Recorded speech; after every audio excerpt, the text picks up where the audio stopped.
नमस्कार, मैं Vinod Kumar Shukla. IF truth पर आपका स्वागत है। आज जिन 4 विषयों पर हम चर्चा करेंगे उनमें सबसे महत्वपूर्ण विषय है उत्तर प्रदेश के पूर्व मुख्यमंत्री अखिलेश यादव को वर्तमान मुख्यमंत्री योगी आदित्यनाथ को घुसपैठिया बताना। अखिलेश यादव ने कहा, मतलब उनकी अपना ये विचार उन्होंने व्यक्त किया कि योगी आदित्यनाथ उत्तराखंड से आते हैं, इसलिए उत्तर प्रदेश के लिए घुसपैठियां हैं और उनको जो है वापस भेजा जाना चाहिए।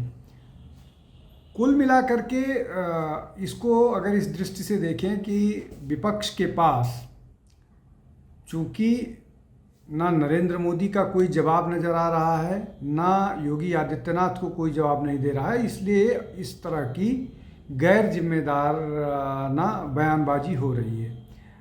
अब अगर इस दृष्टि से देखा जाए तो लंबी फेरिस्त है। मतलब अगर आप बात करें अटल बिहारी वाजपेयी, शरद यादव जो है वो मध्य प्रदेश से थे, वो चुनाव बिहार से लड़ते थे। रामविलास पासवान मधुलिमय महाराष्ट्र के थे, बिहार से चुनाव लड़ते थे। जॉर्ज फर्नांडिस, लाल कृष्ण आडवाणी गुजरात से लड़ते थे, दिल्ली उनका वो था। शत्रुघ्न सिन्हा बिहार के हैं, दिल्ली से भी चुनाव लड़े। उसके अलावा अभी वो पश्चिम बंगाल से लोकसभा में हैं। कीर्ति आज़ाद बिहार के हैं, वो दिल्ली से भी चुनाव लड़े हैं, गोल मार्केट से विधायक थे और अभी पश्चिम बंगाल से सांसद हैं। लंबी फेरिस्त है। और तो और मुफ्ती मोहम्मद सईद जम्मू कश्मीर से थे और उत्तर प्रदेश के मुजफ्फरनगर से सांसद बने थे और गृहमंत्री वहीं से बने थे। उन सबसे ज़्यादा प्रधानमंत्री नरेंद्र मोदी 3 बार से वाराणसी से लोकसभा में।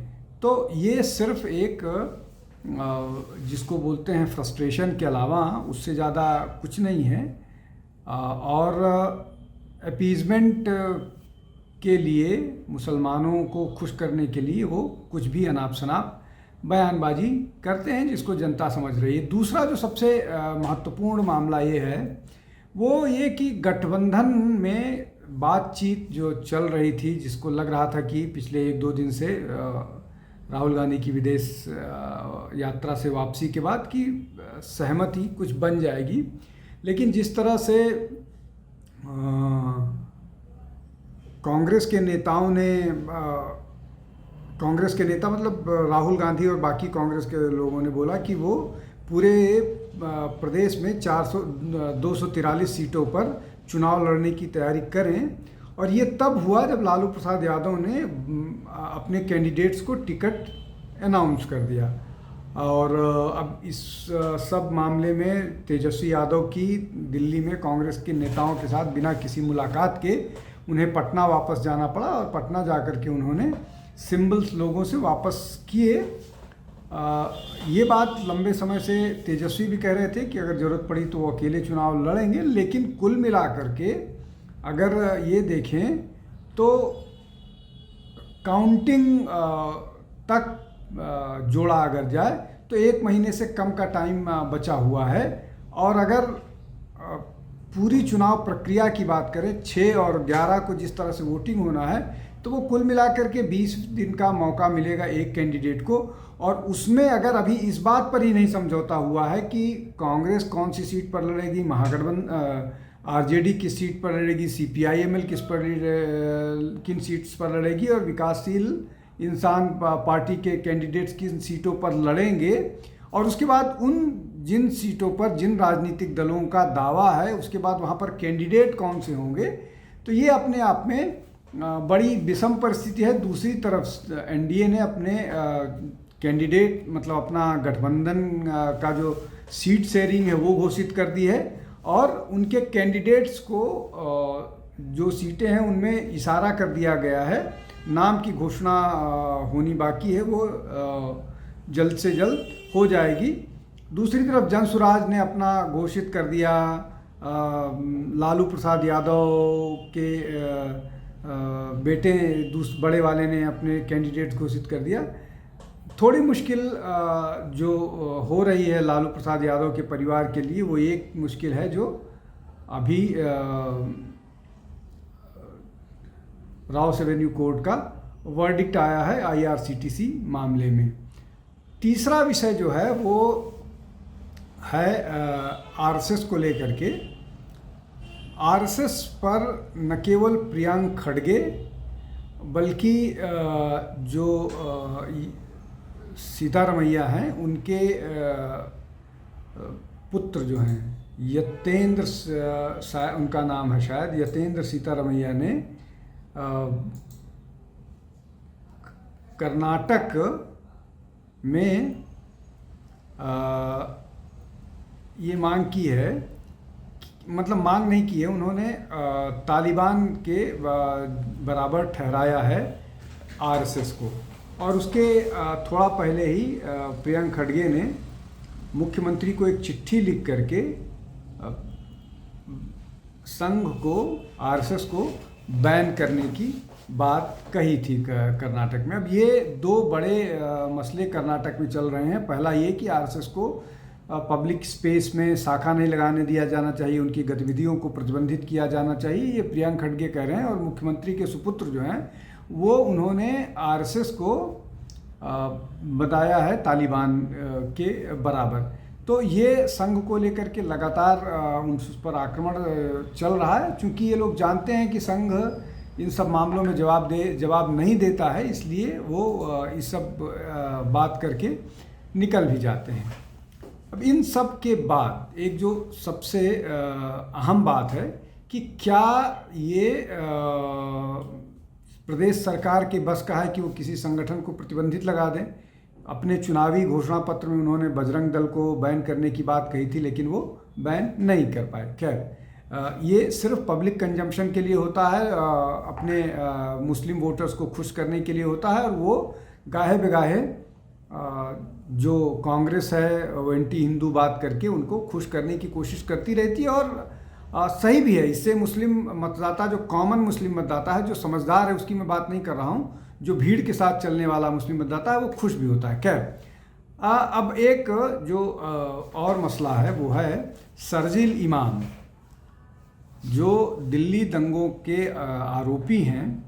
उन्होंने अदालत में अर्जी लगा करके बिहार विधानसभा चुनाव लड़ने तक के लिए जमानत देने की बात की है। अब इसमें उनका ये बात बहुत पहले कही जा रही थी जब अरविंद केजरीवाल को चुनाव लड़ने के लिए मतलब दिल्ली विधानसभा के चुनाव के लिए, चूँकि वो आम आदमी पार्टी के कन्वीनर थे, मतलब हैं, तो उनको दिल्ली विधानसभा के चुनाव के लिए जमानत दी गई थी चुनाव के उसमें। उसके बाद में उनको जमानत मिल गई। दूसरा, ये राशिद इंजीनियर जो जम्मू कश्मीर से सांसद हैं, उनको भी कई मामलों में इस तरह के उस पर चुनाव या और बाकी सारे मामलों में जमानत मिली थी। तो उन सब को मद्देनज़र रखते हुए शरजील इमाम ने भी ये कहा है कि उनको भी जमानत दी जानी चाहिए।